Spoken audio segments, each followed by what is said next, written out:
Chapter 54. The Father and the Son. John chapter 17, verses 1 to 5. These words spake Jesus, and lifted up his eyes to heaven, and said, Father, the hour is come. Glorify thy Son, that thy Son also may glorify thee. As thou hast given him power over all flesh, that he should give eternal life to as many as thou hast given him. And this is life eternal, that they might know thee, the only true God, and Jesus Christ, whom thou hast sent. I have glorified thee on earth. I have finished the work which thou gavest me to do. And now, O Father, glorify thou me with thine own self, with the glory which I had with thee before the world was. John chapter 17, verses 1 to 5. Chapter 17 of John's Gospel is often called the high priestly prayer by Jesus, or the prayer of consecration.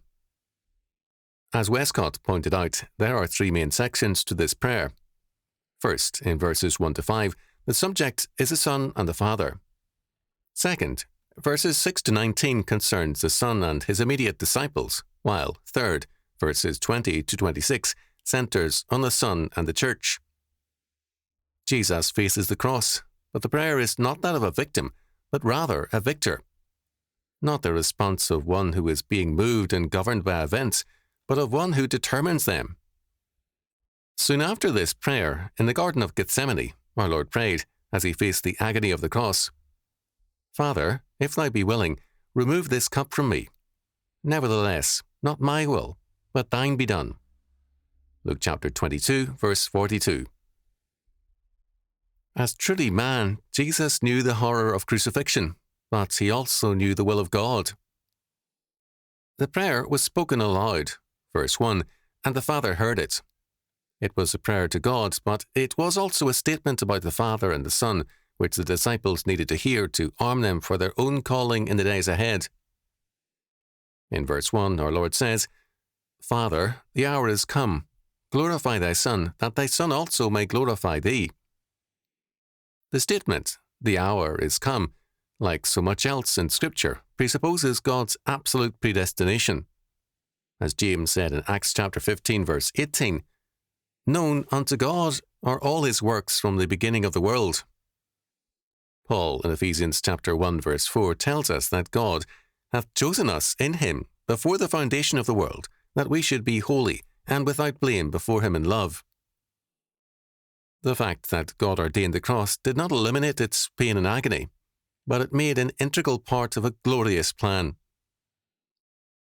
Glorify thy Son, that thy Son may glorify thee, means, as Leon Morris pointed out, that the cross was the glory of Jesus Christ. God was glorified by Christ's work because they are one God.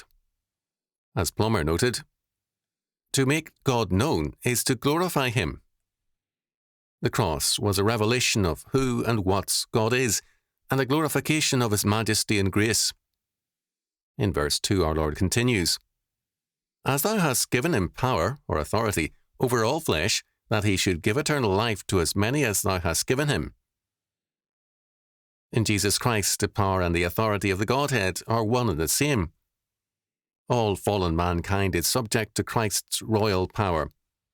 Those who are given to Christ by God's predestinational power are given eternal life with him.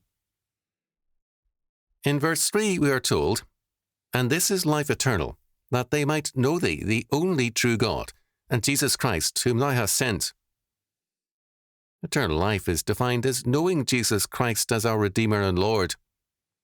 Not to know him is implicitly eternal death. Because Jesus Christ is the way, the truth, and the life, John chapter 14, verse 6, not to know him is a form of death. The only true God is an important statement.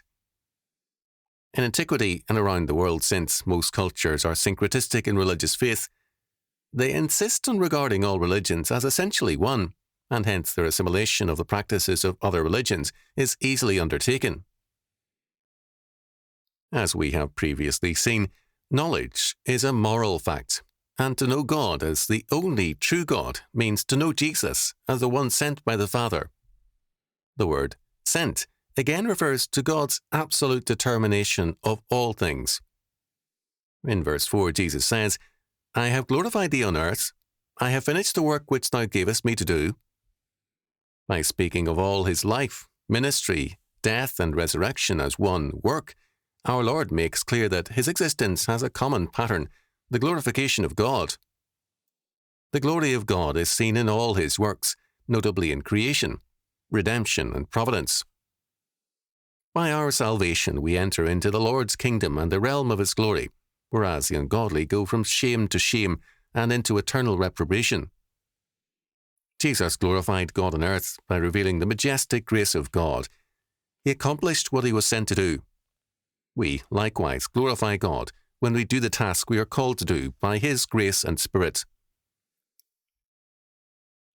In verse 5, our Lord prays, And now, O Father, glorify thou me with thine own self, with the glory which I had with thee before the world was.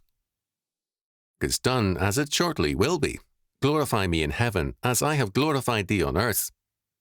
According to Plummer, we have in verses 4 and 5 two great declarations, namely, 1.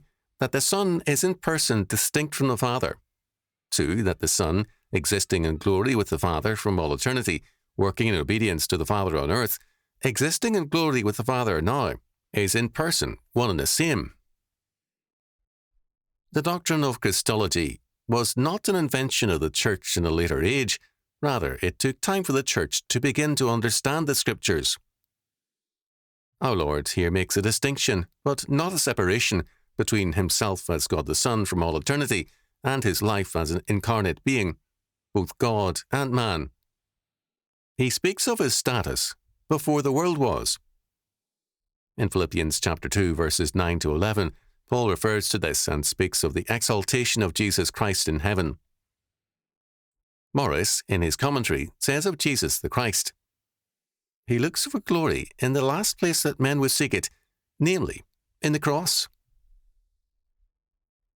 The pre-existence of the Son is presupposed in these verses, especially verse 5.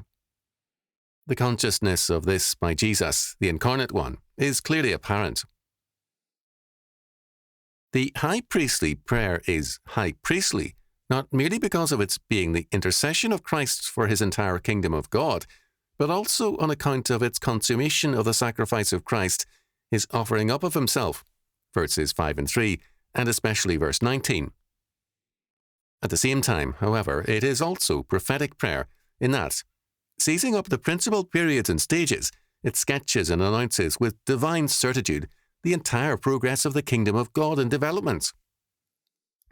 Nonetheless, it is kingly, conscious of his internal victory over the world, and believing in the consequences of this victory.